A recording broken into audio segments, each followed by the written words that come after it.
Presiden Jokowi mendapat sorotan setelah mengungkapkan kode Capres 2024 pilihan. Jokowi menyebut wajah berkerut dan berambut putih adalah pemimpin yang memikirkan rakyat. Tidak hanya sekali, Jokowi kerap memberikan sinyal politik dukungannya, bahkan untuk ex-lawannya. Publik pun bertanya, siapa Capres pilihan Jokowi? Masihkah kuat suara Jokowi untuk mendukung pilihannya? Inilah Satu Meja The Forum, siapa si rambut putih pilihan Jokowi?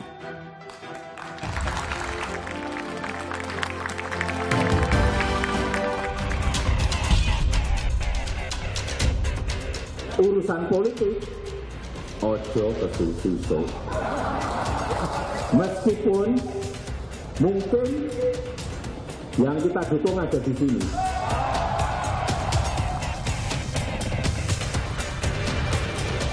Pemimpin yang mikirin rakyat itu kelihatan dari penampilannya, dari kerutan di wajahnya.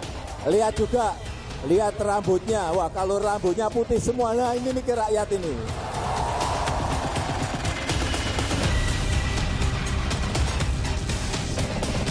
Kelihatannya setelah ini jatahnya Pak Prabowo.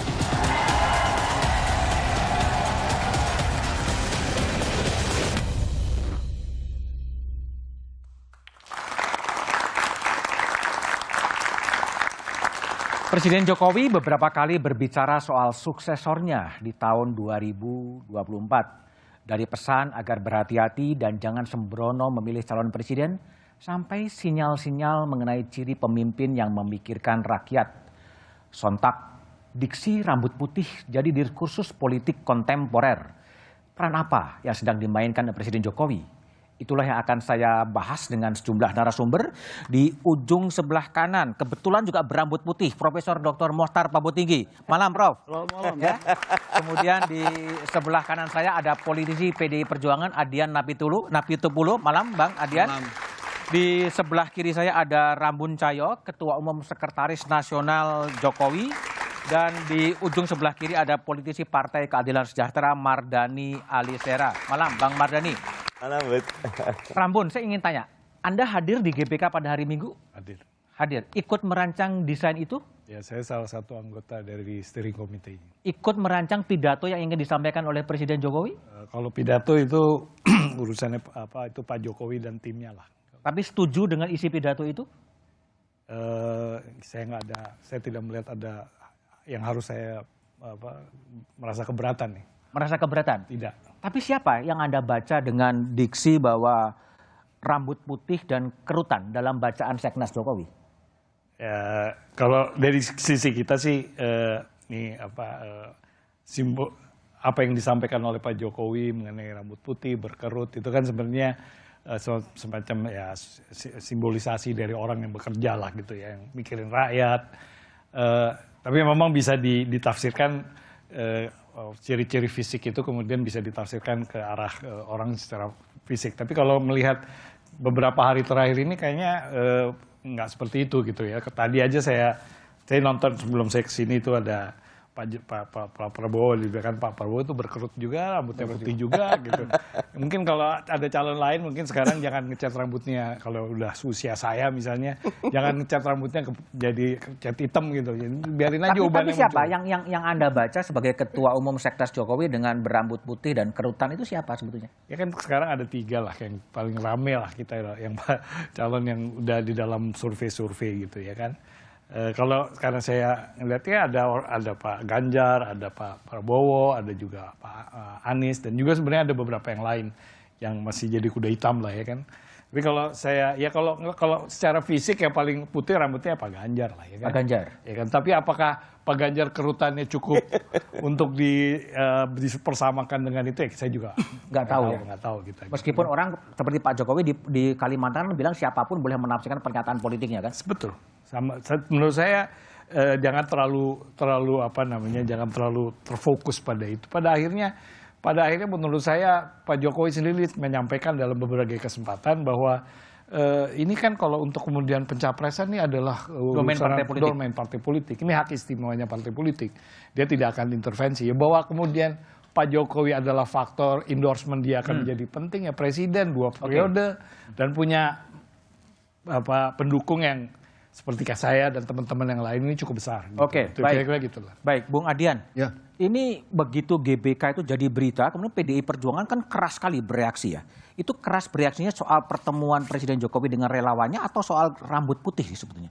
Oh, kalau itu banyak hal. Pertama, kita melihat ada peristiwa lain yang terjadi beruntun ya, ada Kanjuruhan, kemudian ada Cianjur segala macam, kemudian ada juga pernyataan dari Menpora itu jangan dipakai tempatnya, dan kita tidak melihat ada urgensinya. Waktu pertemuan pertama kan teman-teman kita juga datang waktu pertemuan merancang acara itu, dan kita mengatakan Prospera dan Pena 98 tidak ikut. Tidak ikut. Kita tidak melihat urgensinya. Sempat terjadi perdebatan saat pertemuan itu. Ini buat apa? Acara ini buat apa? Kampanye sudah selesai dan belum dimulai lagi berikutnya. Kemudian berapa anggaran yang harus dikeluarkan untuk itu sangat besar. Kemudian bukankah seharusnya seluruh tenaga itu kita keluarkan untuk hal yang lebih penting? Memperbaiki situasi pasca COVID. Misalnya habislah kemudian 20, 30, 40 miliar misalnya. Kayaknya itu lebih berarti deh untuk bangun rumah yang rusak di Cianjur. Kira-kira seperti itu eventnya ya. Tapi kalau pesan kemudian adalah seakan-akan mengendorse pemimpin itu rambut putih, Bung Adian melihatnya. Kalau menurut saya Jokowi ini kan unik ya. Unik. Dia tahu bahwa pertama melakukan pencalonan calon presiden dan wakil presiden itu domain partai. Itu konstitusional. Kalau dia melanggar itu, dia melanggar konstitusi. Saya bahwa dia sebagai manusia juga punya keinginan, boleh-boleh saja. Tapi apakah pernyataan dia sebuah bentuk dukungan terhadap yang berambut putih dan yang berkeriput? Secara tegas dia tidak bicara itu.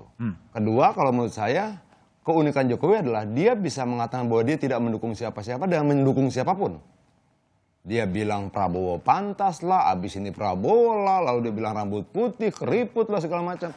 Itu cara dia menyampaikan bahwa dia tidak mendukung siapapun dengan memberikan dukungannya pada siapapun. Dengan mengendorse siapapun. Betul. Itu loh. Itu strategi yang dipilih oleh Presiden Jokowi. Itu keunikan Jokowi. Jadi reaksi keras dari PDI Perjuangan lebih kepada momentumnya yang dianggap kurang pas ya? Memang nggak pas. Coba yang nggak pas siapa? Siapa yang menganggap pas? Hari ini kalau tidak salah korban di Cianjur sudah sampai 300. Kecuali misalnya teman-teman saat itu misalnya rame-rame kumpulin uang lalu dibawa ke Cianjur. Itu lain soal. Tapi kalau menurut saya uang negara ini terbatas, uang kita ini terbatas. Situasi menuju krisis, pasca pandemi kita sudah kesulitan sesak napas lah kira-kiranya. Kenapa sih kita tidak menggunakan uang yang sedikit ini untuk hal yang lebih penting? Kenapa kalau menurut Bung Adian? Nggak ngerti. Tapi yang jelas waktu di rapat pertemuan awal untuk acara ini, kita Projo mundur, Prospera mundur, Pena 98 mundur. Jadi reaksi keras dari PDI Perjuangan bukan karena sakit hati gitu, merasa tertekan dengan pernyataan mengendorse dari rambut putih tadi?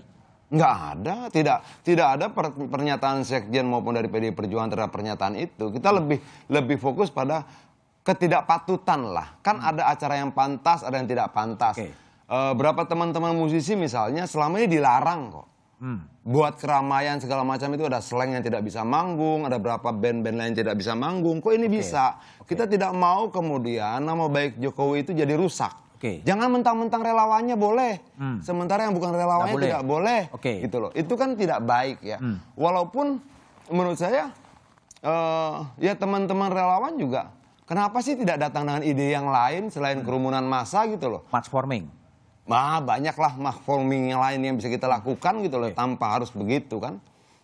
Misalnya kalau kita ya, kalau saya diperintahkan partai dan teman-teman relawan kita yang lain, kita bangun posko di Cianjur, itu ada berapa banyak tenda kita di sana, kita lakukan pengobatan gratis, kita bawa dokter segala macam, itu juga uang. Lebih bermanfaat ya? Tapi itu bermanfaat buat rakyat dan menghadirkan wajah Jokowi di tengah-tengah rakyat. Baik. Prof. Mohtar, ini profesor berambut putih. Jadi kalau Prof lihat ini sinyal, kenapa Presiden Jokowi kemudian bermain dengan sinyal-sinyal ya. Di acara Perindo dia bilang saatnya Prabowo, kemudian di acara di Magelang di Borobudur mengatakan orangnya ada di sini, dan sekarang bilang kerutan dan berambut putih. Kenapa bermain dalam bahasa-bahasa yang high contact? Kadang terlalu tinggi juga. Ya, pertama terima kasih telah diundang. Saya ingin melihat dari sisi lain ini, Bung, mengenai masalah ini. Saya kira wacana yang dikeluarkan oleh presiden kita itu lebih merupakan akibat daripada sebab. Dalam pengertian begini, hal-hal prinsipil dalam politik selama berapa lama ini tidak muncul. Maka muncullah hal-hal sepele gitu. Ya, hal-hal sepele. Karena yang prinsipil tidak diberi ruang untuk muncul, yang muncul adalah hal-hal sepele. Dengan kata lain, karena tidak ada ruang bagi munculnya sari-sari politik, tidak ada ruang bagi munculnya sari-sari politik, muncullah ampas-ampas politik gitu. Jadi ini bagian daripada ampas politik. Ini ampas politik, residunya? Ya. Yang substansial nggak muncul? Tidak muncul. Misalnya apa yang substansial? Yang substansial misalnya saja, betulkah kita harus terlalu terikat pada parliamentary presidential threshold itu gitu? Apakah tidak bisa dibuka? Lebih penting. Apa hal-hal mendasar di dalam partai-partai gitu? Partai-partai tidak ada prinsip lagi gitu, kehilangan prinsip. Tidak ada yang bicarakan yang prinsipil, semuanya sama gitu, hanya bajunya yang beda gitu. Tapi sama tidak, jadi maaf kata ya susah kita melihat di mana kita yang prinsipil tidak ada gitu. Artinya itu gagasan yang tidak ada. Iya. Dari elit, dari partai politik, dan kemudian tidak ada yang muncul substansial, muncul yang sepele-sepele, muncul yang trivia, gitulah. Trivia. Ini yang saya lihat gitu ya.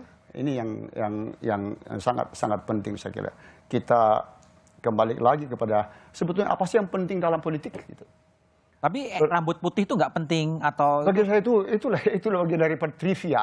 Trivia aja ya? Gimmick politik ya? Tidak penting bagi saya. Bukan itu substansinya gitu. Tidak ada substansi sama sekali. Tidak ada substansinya ya? Tidak ada gitu. Oke, baik. Bang Mardhani, ini kalau Bang Mardhani lihat sebagai oposisi PKS nih ketika Presiden Jokowi ngomong soal rambut putih dan kemudian kerutan sebagai sosok presiden yang memikirkan rakyat, itu bagaimana sih PKS melihat? Tapi jawabannya setelah jeda berikut ini.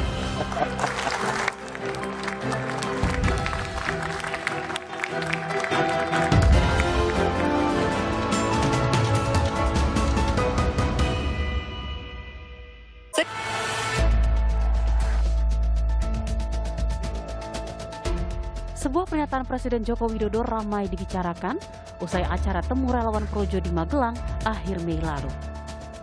Jokowi seakan melempar sinyal dukungan politik untuk Pilpres 2024 mendatang. Jangan tergesa-gesa meskipun mungkin yang kita dukung ada di sini. Sinyal politik Capres 2024 Jokowi kembali muncul di awal November ini ketika hadir dalam perayaan ulang tahun salah satu partai politik di tanah air. Di pemilu presiden juga menang. Mohon maaf Pak Prabowo.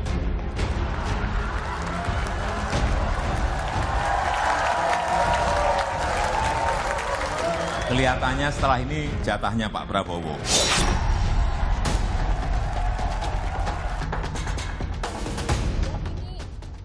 Begitupun dalam acara temu relawan Jokowi yang digelar di Stadion Utama Gelora Bung Karno belum lama ini. Jokowi kembali mengisyaratkan ciri-ciri calon presiden pilihannya. Kalau wajahnya celing,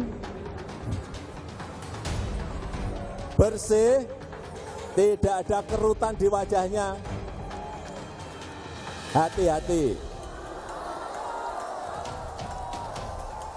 Lihat juga. Lihat rambutnya, wah kalau rambutnya putih semua, nah ini mikir rakyat ini. Pernyataan Jokowi menimbulkan polemik di masyarakat. Siapakah capres berambut putih pilihan Jokowi? Lantas, apakah ini hanya intrik politik Jokowi?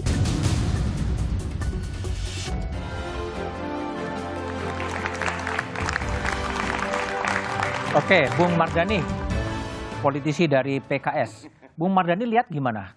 Apa endorsement atau gimmick politik dari Presiden Jokowi yang kerutan dan berambut putih yang layak memimpin Indonesia 2024? Gimana Bung Mardhani lihat? Saya coba simpulkan pakai bukunya John Mann, bagus tuh. Man of Contradiction. Man of Contradiction. Kenapa saya bilang contradiction? Ketika dalam format resmi Pak Jokowi selalu pakai pendekatan normatif bahwa urusan Pilpres itu urusannya partai politik. Kebetulan karena Pak Jokowi di PDIP tentu Bu Mega. Tetapi dalam banyak kesempatan buat saya genit itulah. Genit. Karena endorse yang tadi. Karena beliau sebetulnya sebagai presiden juga kepala negara. Jadi apapun yang diucapkan akan viral dan saya setuju sama Prof. Mukhtar Pabutinggi, mestinya kalau mau genit dalam ide dan gagasan. Gimana kita bisa desain negara ini menjadi lebih maju, gimana bisa otonomi daerah, gimana bisa pendidikan kita. Nah, itu genit di situ bagus. Tapi kalau di sini buat saya kontraproduktif. Bahkan saya banyak setuju dengan teman-teman PDIP ini merendahkan Pak Jokowi yang tadinya sudah sukses G20 katakan, tiba-tiba kumpul, apalagi ada video tuh. Nyun sewu kalau benar atau enggak tentang tempur-tempur buat saya itu toksik.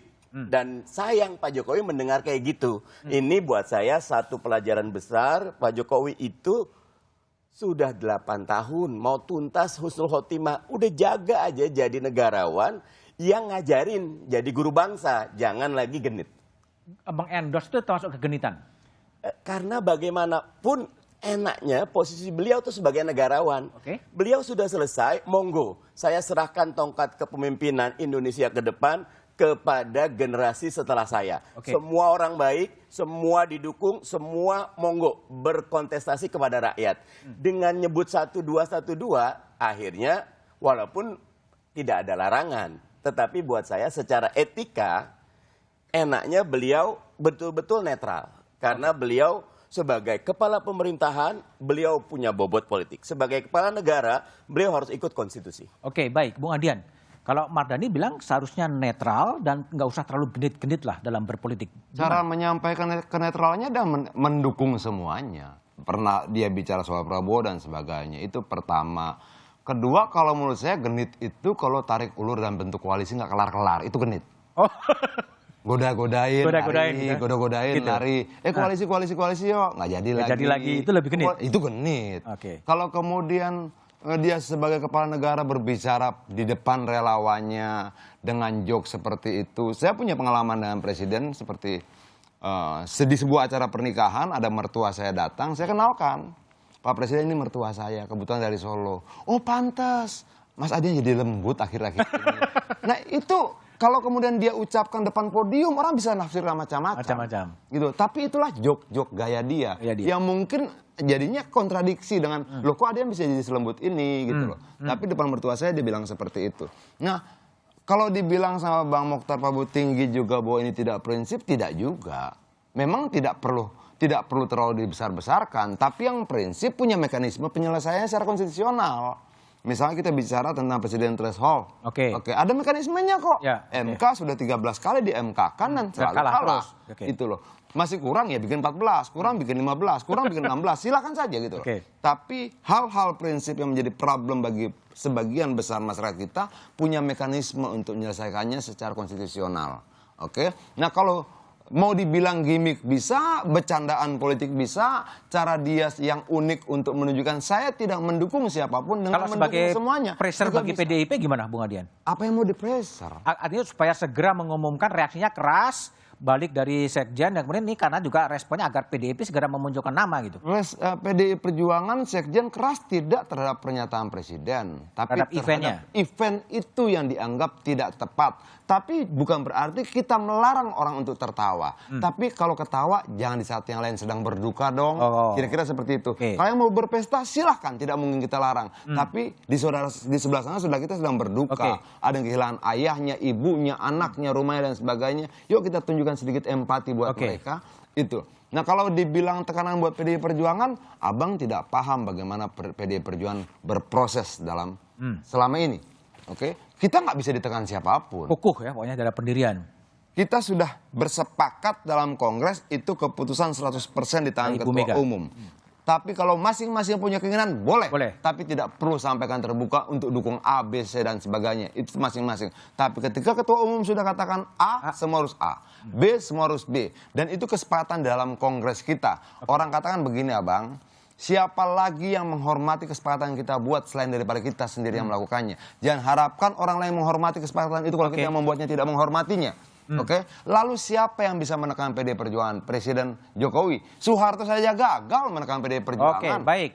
Bung Mokhtar, jadi setelah Presiden Jokowi menyebutkan rambut putih, ini implikasinya apa terhadap partai-partai politik itu sebetulnya?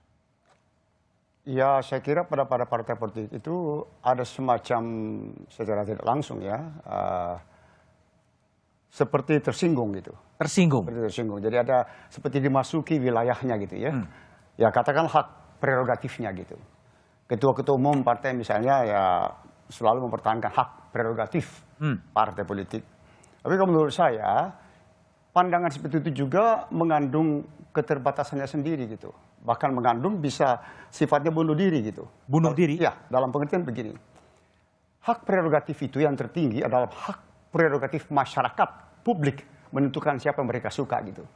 Yang telah disodorkan oleh partai.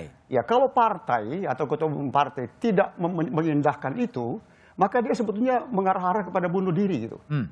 Ini yang harus diperhitungkan gitu. Hak prerogatif yang tertinggi adalah hak rakyat menentukan siapa yang dia suka gitu.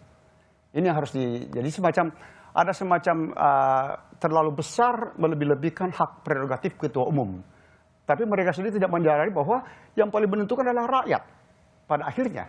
Dan dalam proses pada akhirnya itu ada proses ya jeda pendapat lah. Itu bagian daripada proses yang menuju ke arah pada kesimpulan. Yang Prof Mokhtar baca dari kritik keras atau kecaman dari PDI Perjuangan terhadap event di Gelora Bung Karno, apa dampak dari hubungan antara Pak Jokowi dengan PDI? Ya kalau saya membacanya, dan ini agak awam ya, saya tidak berada di dalam, saya merasa bahwa ada semacam kalian masuk ke wilayah kami gitu. Yang tidak boleh kalian masuk. Ini otoritas kami, ini punya kami. Jangan masuk. Tetapi itu yang mengesahkan itu bagi saya itu pendek gitu. Ya, jadi semacam miopia gitu. Pendek. Ada hal yang lebih penting diperhitungkan. Rakyat maunya apa gitu. Siapa yang mereka suka. Apa yang mereka gandrungi gitu. Tokoh-tokoh mana yang mereka. Kalau kita mau berpikir ke depan.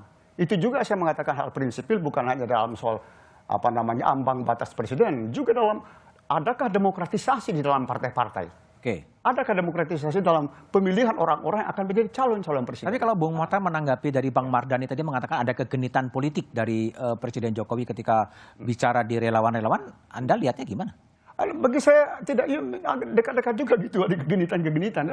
Bagi saya itu trivia. Hal yang sepele. Untuk apa sebetulnya? Tapi publik senang ya dengan gituan ya? Ya itulah. Kita membuat masyarakat kita menjadi vulgar dalam hal politik. Itu sebetulnya kita harus elakkan. Kita harus berpolitik secara berkualitas, bermartabat. Ini yang saya kira yang hilang gitu.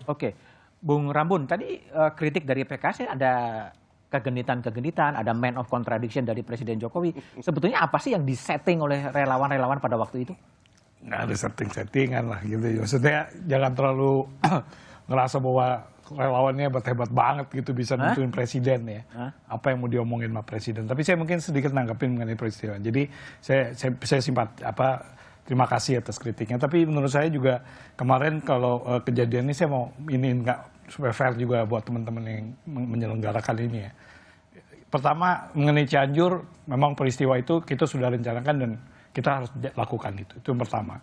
Yang kedua, kalau soal sumbangan itu jadi acara itu kita melakukan ada, maka setelah itu teman-teman pergi ke Cianjur. Kalau ditanya teman-teman lebih baik buka pos-pos, banyak dari relawan organisasi yang ikut hadir maupun yang tidak hadir itu membuat pos-pos, termasuk Seknas Jokowi ada di sana, ada Pertiwi dan yang lain-lain juga.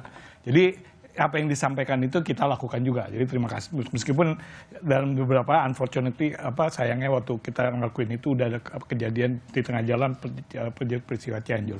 Tapi anyway saya mau tanggapin yang kedua mengenai soal kita tuh memang kemarin itu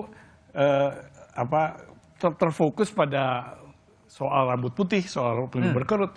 Padahal pesannya Pak Jokowi kalau kita lihat pidatonya dan ini yang dia sampaikan beberapa kali kepada kita dalam berbagai pertemuan, concern dia mengenai soal ini udah mulai tahun politik, dia khawatir peristiwa pada 2019 itu jadi kenapa kita pakai slogan Nusantara Bersatu itu salah satunya. Tapi isu Nusantara Bersatu ya? Ya, terlepas daripada itu, tapi kan kita nggak bisa kontrol. Karena ini kan orang lihatnya yang putihnya itu. Jadi memang saya nggak bisa nyalahin juga, tapi isi dari pidatonya Pak Presiden itu menyangkut soal G20, banyaklah hal-hal yang menurut saya yang paling penting juga adalah soal keberlanjutan.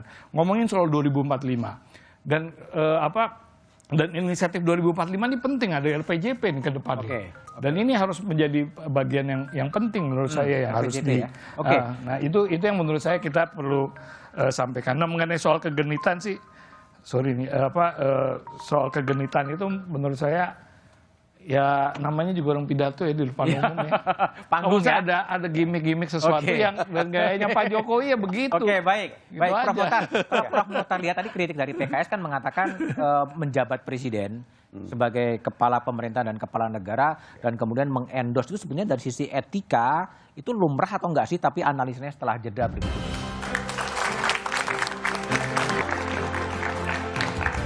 Masih bersama saya Budiman Tantojo di Satu Meja The Forum. Sebelum diskusi dilanjutkan, kita coba dengar terlebih dahulu pernyataan terakhir dari Presiden Jokowi soal siapa sebetulnya rambut putih itu.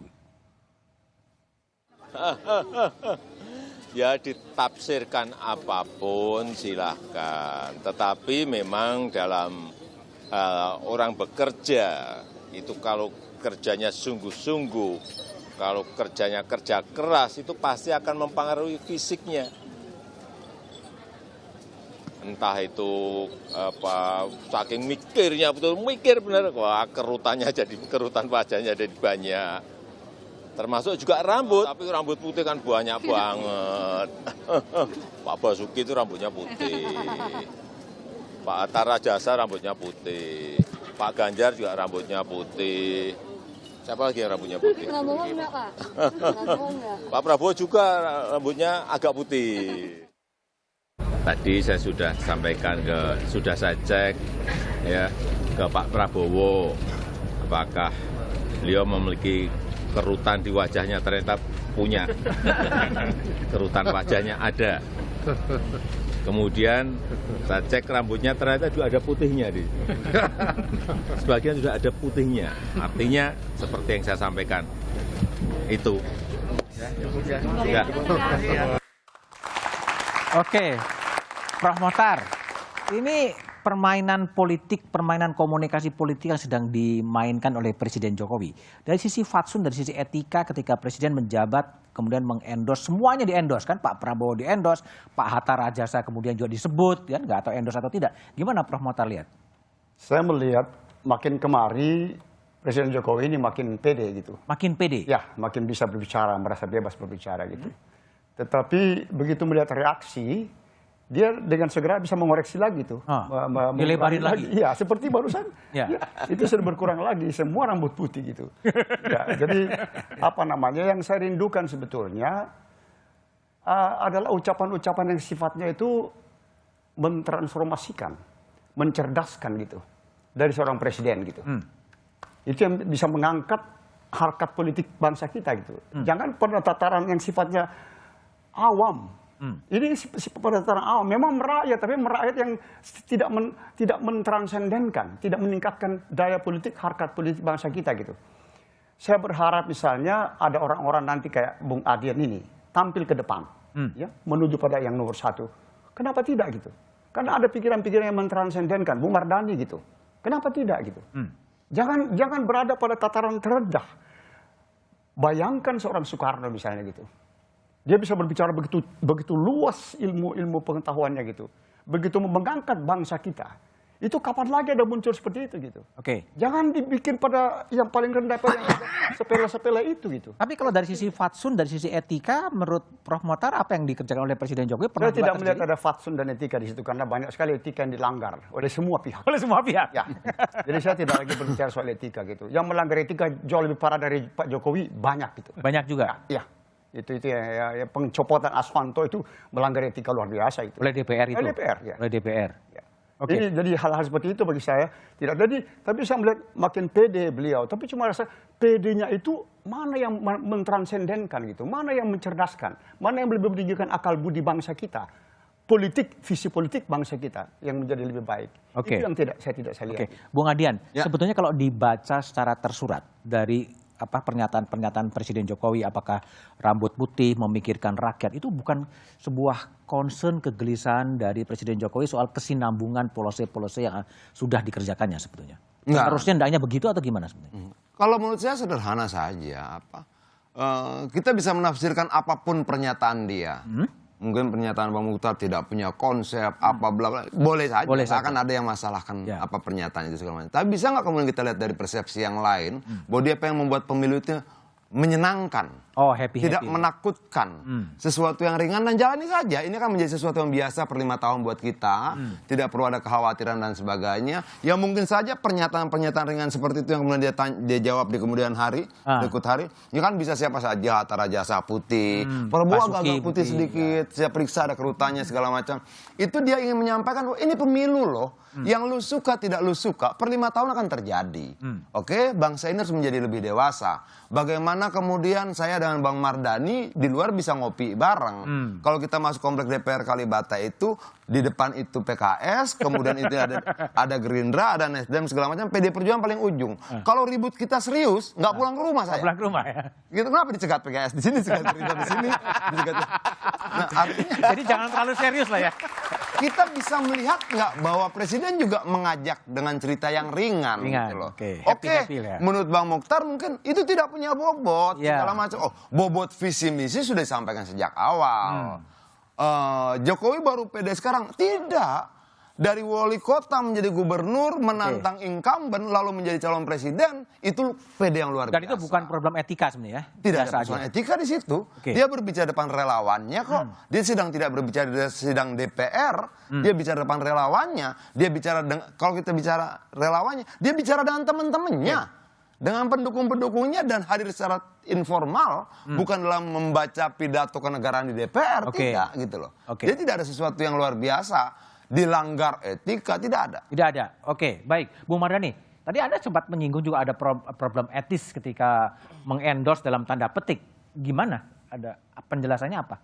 Ya bagaimanapun positioning presiden, apalagi di bangsa yang quote and unquote masih ada rasa feodal, sangat penting. Dan itu membuat tidak equal perimbangannya. Kalau tadi Adian semua didukung, ada Anies Baswedan nggak didukung kok, nggak ada pernyataan yang didukung dan nggak ada masalah buat kami gitu. Sehingga buat saya catatan kami justru saya agak setuju dengan Pak Mukhtar. Kalau tadi dibilang membuat pemilu nyaman, tidak dengan jok-jok seperti itu, turunkan threshold. Semua partai di parlemen bisa memajukan, itu akan ada kontestasi karya dan gagasan. Kenapa menjadi tension? Karena riding of the two horse. 2014 dan 2019 cuma 2 pasang calon. Ketika 2 pasang calon, pembelahan. Kalau sekarang jok-jok itu disampaikan yang buat saya juga tidak menarik dan tidak lucu-lucu amat gitu loh. Dan saat yang sama tidak ada upaya untuk membuat lebih dari 2 pasang calon, kita akan masuk ke lubang yang sama. Kembali ke problem etika. Ada problem etika nggak ketika mengendorse semuanya, meskipun tadi Mas Anies nggak disebut gitu? Buat saya tetap, karena beliau masuk ke wilayah yang sebetulnya itu domainnya partai politik. Dan partai politik sekarang sedang melakukan komunikasi yang intens.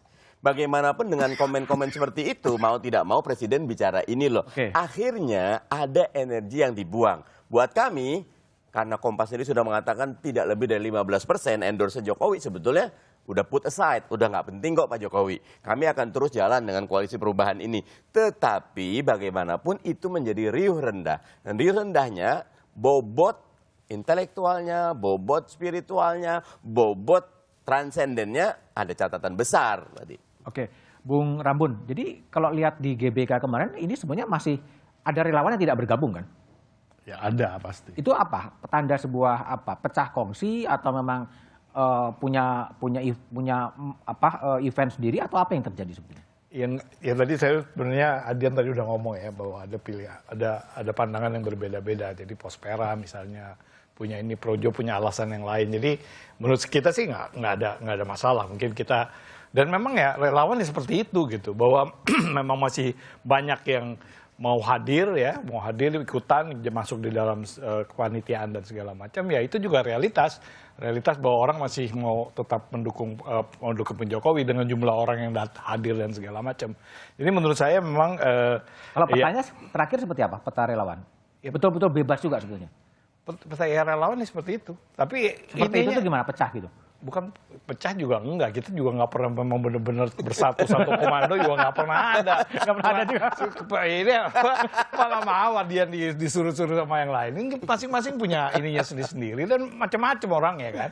Tapi menurut saya salah satu yang paling penting ini adalah memang kalau kemarin kalau kesan yang paling kuat adalah masih Pak Jokowi ini bisa perintah lah.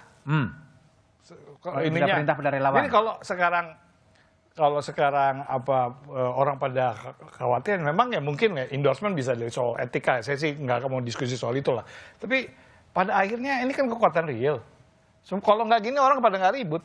Oke. Ya kan? Karena apa? Memang ada kekuatan real. Kekuatan real relawan. Dan kekuatan real ya bukan ya relawan paling nggak. Ini kan pemilihnya Pak Jokowi kan lumayan gede. Ya kan? Yang setia masih banyak. Paling nggak yang setia 15% banyak itu kalau dibanding dengan jumlah ini. Tapi maksud saya adalah ya kemungkinan endorsement karena kita sendiri ini terus terang aja kalau buat saya, buat kami juga kalau ditanya ya kita tunggu perintah Pak Jokowi. Pak Jokowi, ya kita bilang kita satu komando. Sama Pak Jokowi. Kalau Pak Jokowi dukung mana kita jalani atau paling nggak kita bisa punya pertimbangan gitu. Jadi kita nggak ada tuh. Cuman itu yang mempersatukan kita nih sekarang itu. Baik. Soal konsep apa segala macam ya nanti itu kita bisa bicarakan. Ya, kalau relawan-relawan ini kemudian solid mendukung siapa yang akan ditunjuk ditunjuk sebagai calon presiden, ini merupakan juga jadi ancaman bagi PDIP atau enggak? Tapi jawaban Adian setelah jeda berikut ini.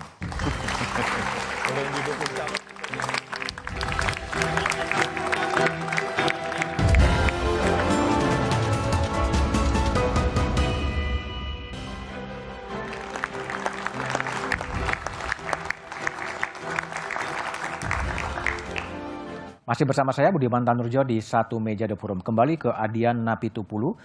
Relawan kelihatannya solid menunggu perintah dan arahan dari Presiden Jokowi. Gimana PDIP menyikapi sikap-sikap relawan yang sangat tunduk kepada perintah Presiden itu? Ya relawan seperti itu tidak mengerti konstitusi. Orang Presiden tidak bisa mencalonkan siapa-siapa. Artinya bahwa Presiden pun akan mendukung calon yang mendukung partai. Nggak bisa didukung oleh relawan ya? Dia mendukung siapa secara konstitusional itu domain partai. Presiden hanya bisa mendukung calon yang didukung partai. Jadi relawan mendukung siapa? Kalau relawan bicara seperti itu tidak mengerti konstitusi dong, bahwa presiden tidak bisa mengeluarkan calon presiden. Tapi presiden masih tetap sebagai faktor yang ikut menentukan siapa 2024? Sebagai faktor bisa, tapi seberapa persen faktor itu bisa kita perdebatkan. Dan Jokowi sebagai presiden 2 periode yang tentunya paham konstitusi, dia tahu hal itu. Tahu bahwa itu adalah parpol dan gabungan partai politik yang akan dia menentukan. Tunduk terhadap konstitusi, dia harus patuh terhadap itu. Boleh kemudian Bang Mardhani Alisera bilang, ini tidak lucu, gampang jangan ketawa. Ini tidak menarik, gampang jangan dibahas. Kalau dia bilang kenapa Anies nggak diomongin, ya minta aja ke presiden. Anies datang ngomong ke Jokowi, saya dong Pak di-endorse. Kan gampang aja. Ngapain sih kita bikin rumit gitu loh. Tapi gini ya. Bang Mardhani ini dulu, kalau Bang Mardhani ini begini. Kalau zaman kita diskusi mahasiswa dulu ya. Mahasiswa itu kalau diskusi bagaimana masang lampu, bukan lampunya diputar, rumahnya diputar. Nah, Bang Mardhani ini begini, semua dibikin rumit. Dibikin rumit ya. Anies kenapa nggak di-endorse? Mau. Ya ngomong aja. Minta di-endorse. Tadi dia bilang, kan saya positioning presiden. Kalau misalnya keberatan, kasih suratnya saya kasih Pak Presiden. Tapi kita lihat ya, coba kita lihat bagaimana rakyat negara harus netral. terrepresentasi lewat berbagai survei. Kita coba lihat bagaimana survei yang terakhir dirilis oleh Carta Politika, mungkin bisa ditampilkan. Inilah 4 November, 16 November, ini survei elektabilitas dengan sekian calon. Ini adalah Ganjar Pranowo 32,6, Anies 23,1, Prabowo 22, Ridwan Kamil 5,6, Agus Harimurti 3,5, dan Sandiaga Uno 2. Lalu kemudian ini juga sama, sejumlah calon lain, Khofifah, Puan Maharani, Airlangga Hartarto, Erik, dan tidak menjawab 5%. Itu Carta. Ya. Lalu yang kedua adalah dari SMRC.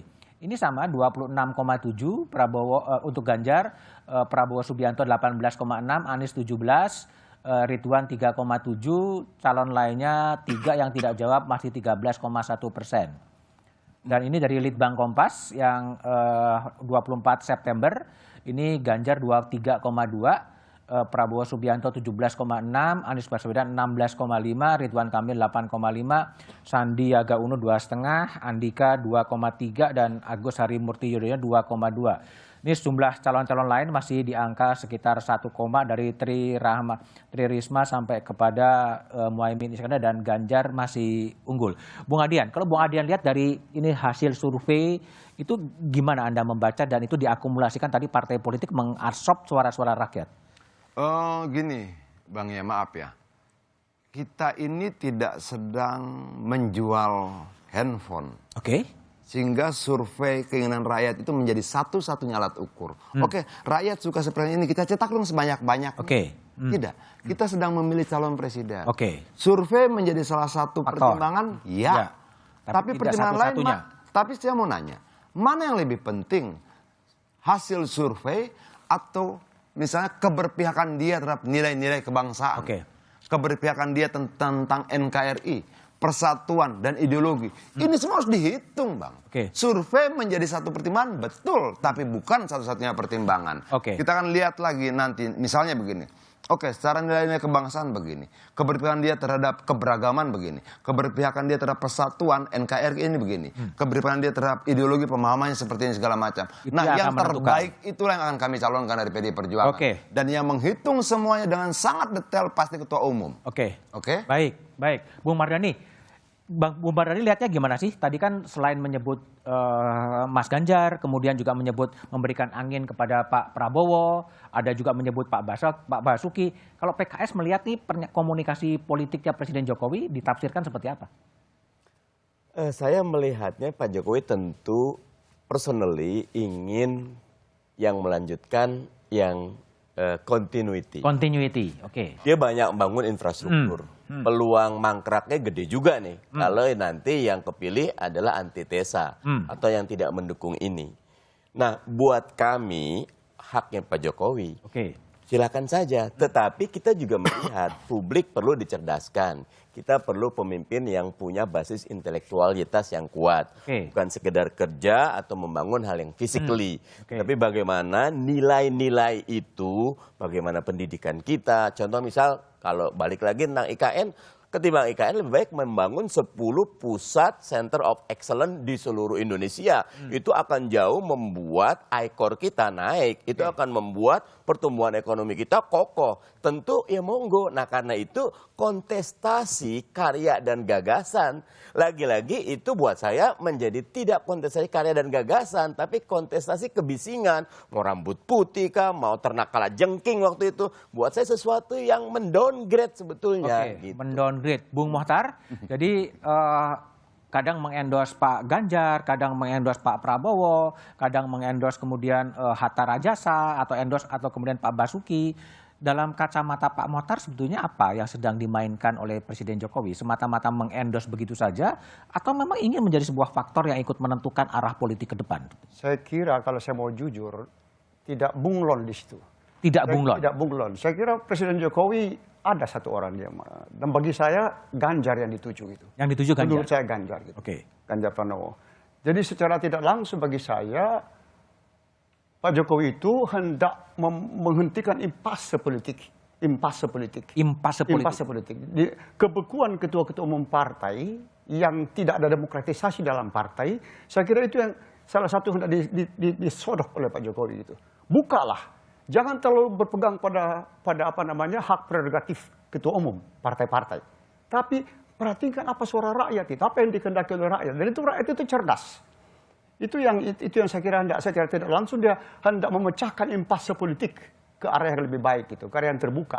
Tapi undang-undangnya kan memang memberikan hak kepada partai politik dan gabungan partai politik untuk mencalonkan presiden. Ya itu tidak apa-apa, tapi tetap proses pencerdasan tetap harus ada gitu, tidak boleh ditinggalkan itu. Ini yang harus jadi. Jadi kalau dikatakan buka, ya buka gitu, buka kesempatan itu. Dengarkan suara rakyat, jangan dalam kerangkeng sendiri aja gitu. Jangan gitu. Buka gitu. Lihat kenyataan, lihat realitas. Lihat realitas. Bung Rambun. Jadi sebetulnya komunikasi politik dari Presiden Jokowi memang ingin menjadi sebuah faktor yang ikut menentukan arah politik 2024 sebagai presiden maker atau sebagai king maker sebetulnya? Saya rasa ya presiden maker lah tadi ya, bukan kerajaan kita.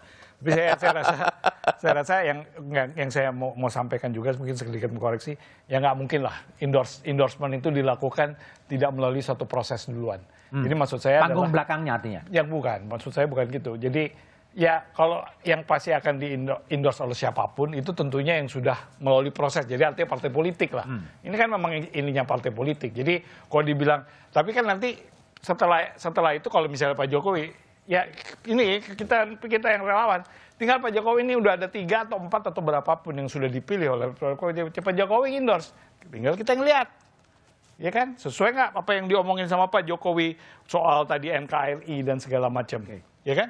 Nah, kita yang paling penting adalah kita menunggu itu sampai menunggu arahan, sampai ke sana. Tapi bukan mendahului misalnya partai politik belum apa-apa, saya mau yang ini, ya nggak mungkin kan, itu suatu hal yang nggak mungkin lah itu terjadi. Dan saya rasa dalam berbagai kesempatan Pak Jokowi jelas ini yang bisa menentukan ini adalah partai udah.